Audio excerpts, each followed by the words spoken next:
As their time in the Twilight Eternal progresses, the party has found themselves at the homestead of a strange farmer named Victor, who doesn't seem to come from the world of Egadon. Along with a myriad of talking animals, they've found themselves in a weird predicament.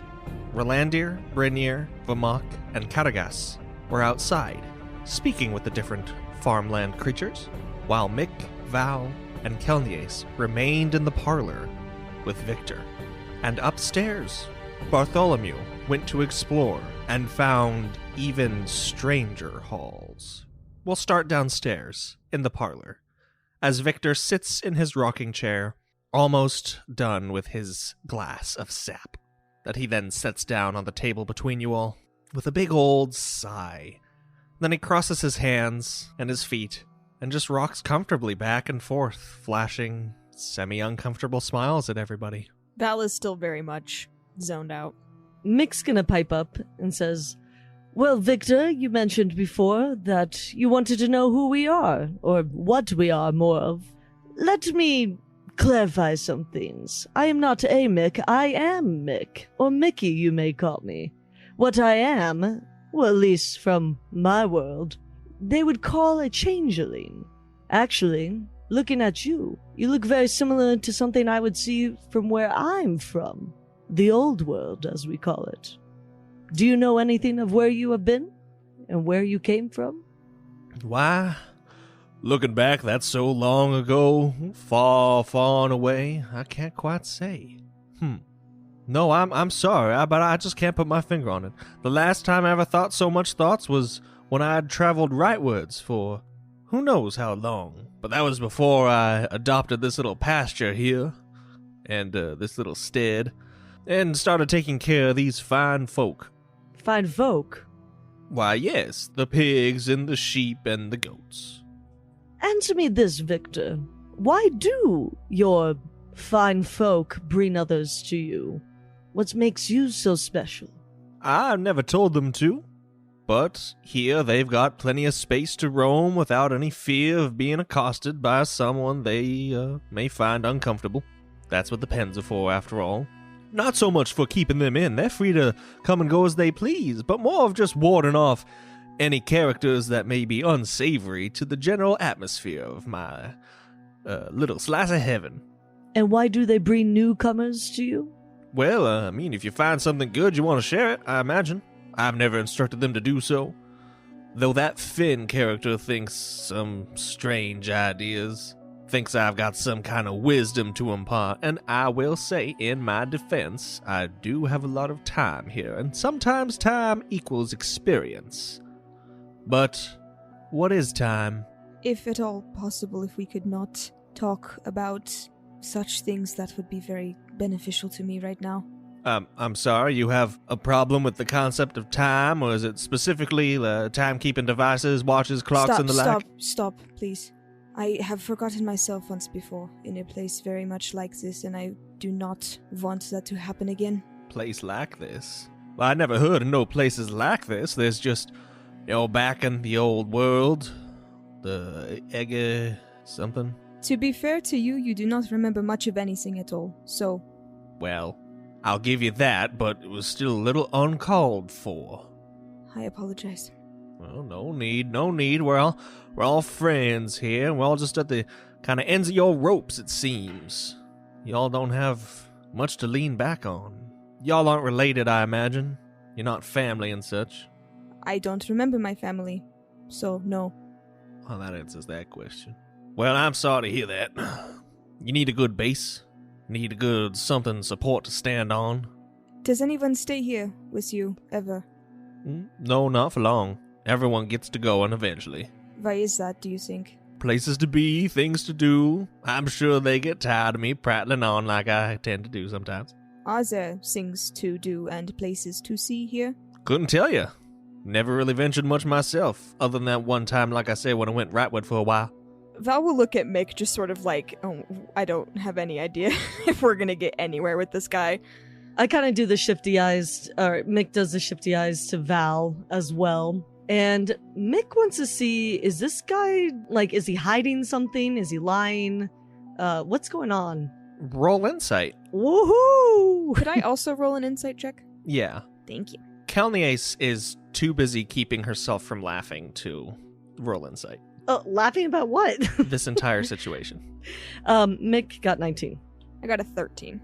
Seems like he's telling the truth, as far as you can tell. Should we join the others outside, or should we go upstairs? I'm sure you don't mind, Victor, us perusing around your estate, would you? No, not at all. Library of sorts on the other side, opposite this room. Got a dining area in the back, and there's a nice patio in the yard as well.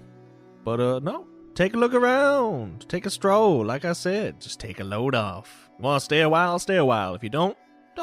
What's it to me? You have books here? Oh, books and such, yes. Val will give Mick another look, and then nod at Victor and get up and head for wherever the library is. Oh, just word of warning, be careful what you read. Why? Well, I always say some books are like goats. You just can't trust them. Well, would you excuse us, Victor? Val, may I join you? Yes, please. I'll be coming as well, if you don't mind. Could use some air. As the three of you leave this sitting room and back into this little entrance hall, you can even glance outside. The front door is still left open. You see Rolandir and Cad and Brynir and Vamok pacing through the yard. And then you can continue forward through a nice set of French doors into a sizable library that definitely isn't part of the house because it's much too large. Outside, as Cad has kind of stormed away just a little bit, kicked the grass around, you hear a voice behind you, Rolandir, you're like, well, that's what you get when you talk to a pig. Without even turning around, Rolandir responds back to him, yes, well, I should have seen it coming. Pigs never were the friendliest of types. You got a lot of experience with pigs? The day we say hi. That mother effer probably doesn't even know I'm a godborn. You know what? Hey, Dennis, why don't you get your butt back here, okay? I got something to tell you. Why did you come and find us? Why do you go out looking for people? Now Rolandir has turned around and is facing the goat who he had presumed to be Finn. It is Finn. It's got those same markings. The same dead eyes. Well, it's like I said. Victor takes good care of people. And sometimes people need taken care of. Have you wandered much throughout here? Have you seen... What am I doing? I'm talking to a goat. Well, could be worse. Could be talking to a sheep. Don't waste your time, that's all I'll say. I think I'm going to go and see what the others are up to inside. Unless there was something else you wanted to tell us. What? No. I was just perusing around. Heard your little run-in with the pigs, and thought I should come and admonish you. Finn, you say that the Victor takes care of people. Have you met many others like us? People who walk on two legs? Oh, plenty. And what became of them? Do they all leave? Well, some of them leave, and some of them stay and choose a simpler life. It would appear to me that if we stay here for too long, we too shall become pigs or goats, or apparently, the gods forbid, a sheep. Oh no, I wasn't insinuating anything of that sort. That's a bit too ominous for my liking. I just meant they give up their adventuring pursuits, or usually the people who come here have been accused of some kind of crimes. That's a pretty heavy-hitting lifestyle, I hear. Victor convinces them to settle down. Settle down where? I see no other people here. Well, they go rightward, or sometimes leftward, darkward or lightward. Either way, we'll find somewhere. This place is pretty big. Did Victor make this house? No, he found it. So he says. Looking at Brynir and Rolandir since Cat has stormed off. I think it prudent that we spend as little time as possible within this house. I do not know what it is about it, but it does not sit well with me. I am growing to feel that same thing. It's not as outwardly devious as this pond was to me, but I agree. There is something off. Perhaps we would be better elsewhere. We should find the others. I, for one, do not think it wise to stay the night. Something about this place. They lack of all others except the victor, even these animals. It reeks of deception. What do you think, Brynjar? Well, Vermak and I certainly have upheld different ideals in life. I have come to trust him. But if he thinks it's best not to stay here, then I trust that. Maybe we can go find this pond that you were talking about. Which would definitely introduce some excitement into this otherwise mundane place. Alright. Well, kind of waving over Cad, who, I don't know if he's just kind of wandering around and his frustration. No, he sees you and he comes over, stands quite resolutely with his hands on his hips, and is like, well, have you decided on our next asinine course of action? Yes, we're going to trust you. Funny. We agree that there is something off about this place, and we would like to leave. Well, good luck with that. Yes, thank you, Finn. And Finn turns and walks back toward where all the other goats are. Have we seen any sheep? There's a pen kind of near the front of the house where there are some sheep, yeah. Well, you want to go talk to one? I don't know. He kind of does. Yes. Relander starts heading back towards the house, and as he's doing that, he notices that there is a solitary pen of some sheep, and he turns towards the others, and he just says, well, you can't tell me you're not at least a little curious to hear what one of these infernal beings, he says with air quotes, really has to say. Gods, no, not at all. All right. I will go back inside to try to get the others. I'll accompany him. You can meet us there after you have satisfied your curiosity. Yes, if you get the others out to there before I'm finished, then I will just join you and come along. And Vermak heads on into the house. With Cad in tow. Brynjar, are you staying with me then? Why not? That's what I like to hear. And Relander heads off towards the sheep pen. There's a sheep nearby, chewing on some grass at the edge of the pen. And kind of nudging Brynjar, he says, I guess we should probably... I guess I will try to be a little more polite to this than I was to the pig. Yes, that would probably be advisable. Hello there, he says, addressing the nearest sheep. The sheep stops its chewing, looks up at you, and then swallows its tuft of grass and is like, whoa. Hey. What do you want, huh? Those pigs send you? No, honestly. The pigs and the goats have done nothing but advise us against coming to talk with the sheep. But I figured I might as well say hello if I'm around. Huh. All right. You're Godborn, aren't you? Finally, some acknowledgement. Yes. How do you know this? Oh, we can tell. We're sheep. No, you've got this kind of glow about you. It's kind of strange. Just out of curiosity, we've asked this question to the others, trying to get some bearing or find out a little more about them, but do you know anything about how you came here or what life was like for you before you entered this place? Oh, I mean, kinda. Yeah? What do you remember? Lots of grass. About as much grass as is here. Maybe more. Hold up, 1 second. That's all right. Hey, Danan! Danan! This other sheep comes over. How much grass do you remember from, like, before Victor? Oh, before Victor? Lots of grass. Yeah, I thought the same thing. Anyway, this Godborn here was asking about what things were like before. Oh, well, like, what before what? Before Victor. Wait, he turns back to Relander. Did you mean, like, before Victor? Or, like, before I was here? Who are you, Danan? Oh, no, I'm not Danan. That's Danan. Hey, I'm Danan. I guess I should... You mentioned before Victor. What drew you to Victor? What do you know about him? He seems kind of an interesting sort. Interesting. Yeah, I guess that's a word for him. I don't like him.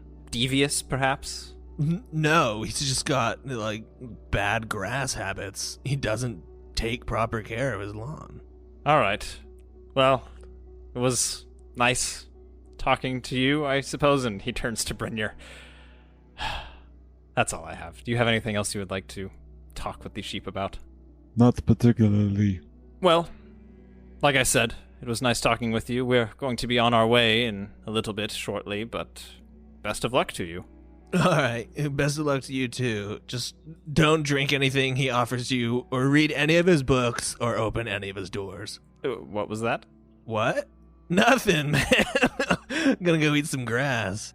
Flashback 5 minutes to the library as Val, Mick, and Kelniace enter through these double doors into this huge archive of books and tomes and scrolls and tablets and everything you can think of. Is there any indication of, like, organization or what books might be where? It seems to be purely alphabetical. Well, do we want to split up or stick together? I'm curious when he said that don't believe everything that you read. I wonder if those are the books that we should be looking for. What do you think? Kelniace is already off on like one of the side shelves, and she just pulls a book and lets it fall off the floor, and she looks over at the two of you and she's like, well, any idiot could write a book, so... Have you written a book, Kelniace? No, I'm not an idiot. Yeah, I wouldn't do that.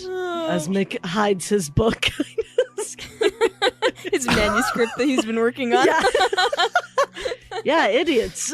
His screenplay. Well, being an individual who has read books in the past that have lied to him, yes, it is something to be aware of, but typically when people say that, it is because they do not want you to know the truth. I agree. And if you couldn't tell, I'm still a little suspect of this Victor. Perhaps you and I, Val, we can start at the beginning? How about we go for A's? I don't see why not. Might as well find out what kind of titles they have. Mick is going to pull the very first book on the bottom shelf or something like that. I'm assuming these are really massive, so... The first book from where? Like the bottom, you said? Like, towards the door. Mm-hmm. You pull it out, and it seems to be actually the end of the stack. And so the title of this one is Zizix and Anatolius, A Brief History. Oops. Started at the wrong end. Let's find the A's. Val is annoyed at this library already. Come, Valley, this way. All right. Val will follow. As we pass by the T's, can I look and see if there's anything about Twilight? Specifically, like, referencing the plane that you're in? Yeah. There seem to be some dissertations on the concept of the Twilight Eternal, or different religious texts that point to it. Okay, I'm just gonna grab all of those off of the shelf. Is there, like, a reading table? Yeah, there are a few desks scattered about. Okay, great. I'll grab all of those, put them on a desk, and then keep going with Mick to the A's. You reach the top, the very end, or the start in this case, and you find a book called Abanthes. Does that mean anything to either of us? Sure as heck doesn't. Okay, great. However, it would be befitting to mention that when Mick is looking at the titles and whatnot, they're in Old World Common, and when Val is looking at the titles and whatnot, they're in Kinlish. So Mick, I'm assuming, is the person who takes this off the shelf and shows it to Val and says, "This says Banthes. But you can't read it, can you? I'll put it back." No, I can read that. That is Kinlish to my eye. Well, it's not, because that's common and from where I'm from. Kind of peering over your shoulder, Kelniace traces her finger on the cover of the book in a spiral pattern. She's like, this is in Mazik, obviously. This does not fill me with a lot of confidence about reading these books. Neither does it I. What about these books that you pulled, Val? All Kinlish, the whole library, which in retrospect is odd. What have you dug out, huh, Val? These are books on, theoretical texts on this place we are in. Theoretical? Or they look like dissertations and such, which are just collections of research. I don't think anyone who is here wrote a book. Maybe they did. I don't know what I'm saying. I mean, a few of these are obviously old religious scrolls. You don't obviously think that there's anything in here that's going to be useful. Why not? Kin barely regard Honorhan as a god. These are all just going to be from some deranged human. No offense, she says, turning to Mick, and then kind of stopping herself. But I guess you're not human. Never mind. None taken nonetheless. Thank you, Kelniace, again. Val will give her like a very pointed look and walk to one of these scrolls and like open it without breaking eye contact with her and then look at it. All right. You successfully, passively, aggressively open the scroll. Thank you. I don't have to roll for passive aggression. Looking at it, it does seem to be human in origin. At least the author's name, from what you can surmise, definitely sounds probably Fellish. Definitely not Kinlish. And it immediately starts praising the 10 truths, which, of course, is the human faith. Mm-hmm. But it's not for... I don't know. How much do you read? I think he'll, like, peruse through it until... I imagine Val is a very fast reader, so he can just sort of, like, glance through this text to see if there's anything of value in it, and if it seems, fairly immediately apparent that there's not, he'll stop reading. About halfway down, it starts to change. Like, the voice of the text becomes disparate. And then it starts talking about the Twilight Eternal and Honorhan and this great judge and some great day that will come to pass. And it gets very strange, and the writing is a bit shoddier, it's messier, and then all of a sudden, it's as if a different author picked up where the last person left off and continues just writing as if it never went off into this tirade. I don't like that. Don't like what? There's a strange sort of, break in this text for a rant about the Twilight Eternal. Almost as if it had never happened at all. I'm gonna roll up that scroll and grab, like, a book and see if it's the same thing. Time and time again, as you comb through these sources, and Kelnias will help, you find that the quality of the writing and the coherence of the writing seems to just devolve as it starts to more widely mention this plane, or even Honorhan in particular, when things get a little too detailed. Especially when talking about godly origins. Things are very scarce on the topic. Interesting. And are these coming from, like, all kinds of different sources? Are they all human, or are there kin in here as well? There seem to be kin. There seem to also be Mazkin texts, even sanguine texts, and texts of beings that you don't recognize, at least in terms of naming conventions and such. I don't think we're going to learn anything.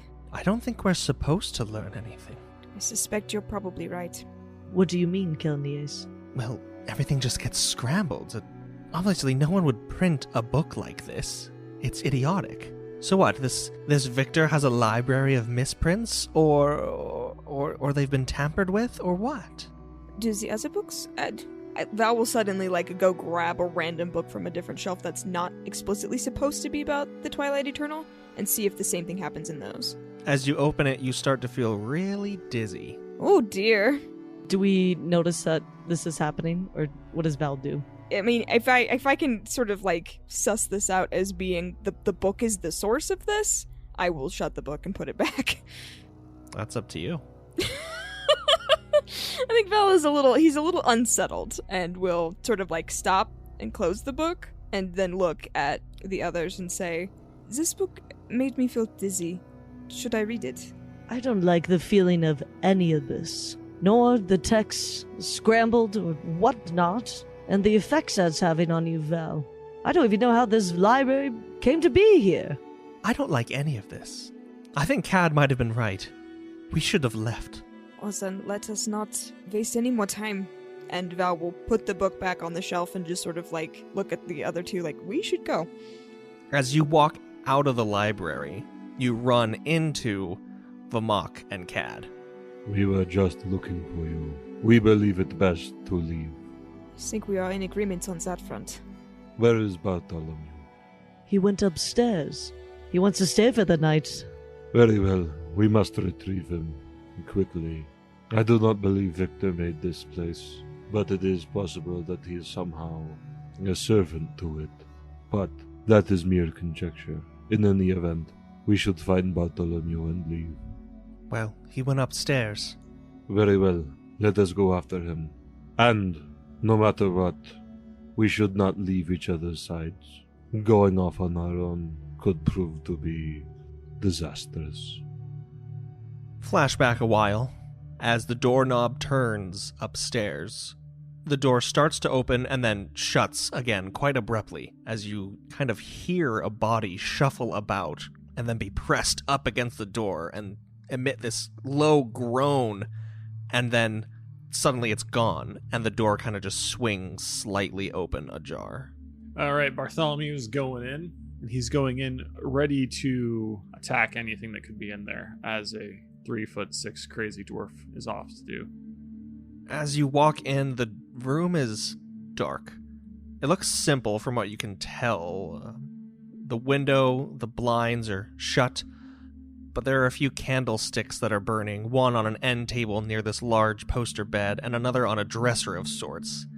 It's almost like a small inn or hotel room that you would find in any common city large enough to house such things. It looks of a distinctly different construction than the rest of the hallway that you came from. And you notice on the desk there's an inkwell that's been spilled. There are papers scattered about on the ground. In fact, the window is open underneath the curtains, and it's blowing them a little bit. And there's this cold wind that is pushing these papers around on top of the bed and onto the floor, where they fall on top of a puddle of ink and blood. Bartholomew is going to first look out the window and see if there's anyone fleeing. No, as you look out the window, you see a town, or a city perhaps, of old world construction and make. It seems to be predominantly dwarven, though there are scatterings of humans and elves and tieflings and orcs and all such about. Is there any other exit from this room beyond the door I entered in this window? There seems to be a small lavatory that's closed. We're checking out the lavatory to see if there is a dead body and or a live person inside. As you open it, you find a small tub, wash basin, and then a toilet. Yes, there's plumbing in dwarven cities. It's rudimentary, but you take what you can get. And this is a similar scene. You find notes tacked to the wall where there should be a mirror. It's stained with blood and ink, and the tiling on the floor is just littered in these papers where bloody, inky footsteps have clambered over them. And you also find black and red handprints scattered about on different pieces of furniture. Barty is going to take 10 minutes, or as close as he can, kind of within his frame of reference, a short time. And he's going to briefly look over these papers, and then he's going to head out to this dwarven city, or the seemingly dwarven city. These papers are yours. It's your handwriting. It's your formulas for your alchemical concoctions and potions. Barty is going to head into the dwarven city. Like out the window? Yeah, out the window. Well, I guess it depends on how many floors. Presumably we're on the second floor. It looks to be on the third, actually. Okay.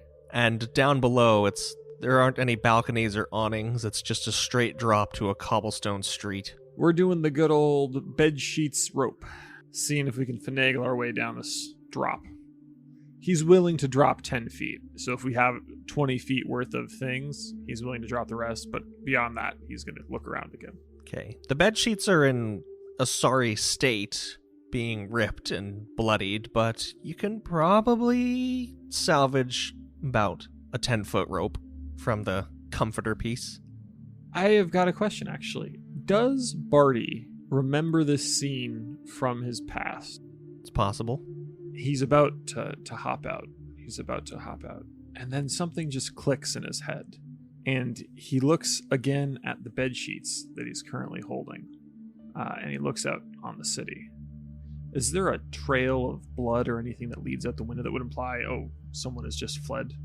There's a bit of blood on the windowsill, but that far down and with this kind of crowd of people going by, it's too difficult to tell. Barty distinctly remembers what happened here. He knows exactly where this is. He knows exactly what happened. And he knows he faces a very interesting choice. And he remembers back about 50 years. I guess 50 years in his perception of time. Who knows how long or how far away, considering the dimensions we've been hopping from. And he looks out the window. He looks at the rope. he remembers, he can see himself tying the rope off, jumping down the extra 20 feet, damaging his ankle but not breaking it, running after the people who were just in this room, and everything that came from that decision. And he looks around once again in the room. It's covered in blood, it's covered in ink. He notices the missing book, the book that was searched for through all these papers, and he makes a different choice. Instead of jumping off, running out and finding it, he looks up to the rafters. He ties off the blanket rope thing, steps on a chair, and kicks it out from under him. It's at that point, as Barty is hanging from a bedsheet in the middle of the room, slowly choking out himself, that you hear this knock, this rap at the door, and then there's a quick snap as the rafter buckles and breaks, and you just fall down, hitting your spine on the chair and rolling to a stop in this puddle of ink and blood. And you hear this voice, "Sir, are you all right in there?" There's no response. Barty has fallen deeply into a bad place. The door opens slowly with a creak, and heavy feet plod across the room to you. Your vision is blurry, your head is in pain, your back hurts with every movement that you make, but you are helped upright into a sitting position, and you see a human figure in quite regal clothes, though still a servant's garb, more of a butler, really. And he says, Sir, can you hear me?" Barty, without looking at him, he mutters, I won't do it again. I can't do it again. You can't make me. "I don't think you will. No, my good sir, let me help you to your feet. You made a choice here. And instead, here and now, as opposed to there and then, you made the right one. Now, let me show you to your rooms." And this figure attempts to help you to your feet, but will not force you if you don't comply. He will comply. He's pretty dazed. I'd say Barty is going through the motions of existing at the moment, but he's not resisting. And you're led out of the room and just next door to 135B, where this figure opens the lock, pushes the door open, and ushers you inside. You'll find that the bed has been made. There are amenities in the lavatory, and if you need me, I'm but a bell away. And he gestures to a small bell on the end table. This room seems to be of similar construction to the one that you were just in. Definitely not a part of this farmhouse vibe that was going on before, but it is smaller than the bloodied room that you were just in. "I think, sir, for now," and this butler character takes the key out of the door and puts it into a pocket in his jacket, "I'll be keeping hold of this," and he pats his breast, "while you get some rest. I'll call on you in, say, 12 hours? He goes towards the bed, still slightly dazed, and basically lies down catatonic. He just falls on his face and is not moving. "Wonderful, sir. I'll bring you fresh garments and a warm breakfast." And then he shuts the door, and you hear it lock.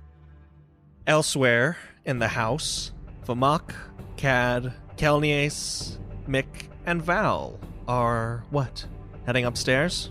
Yep. Yeah, Who's leading this pack? probably Vamak. Yeah, that's what I was V-Man. thinking. Vamak. As everyone heads upstairs, with Vamak first, if Val were last, Val sees everyone reach the landing above him.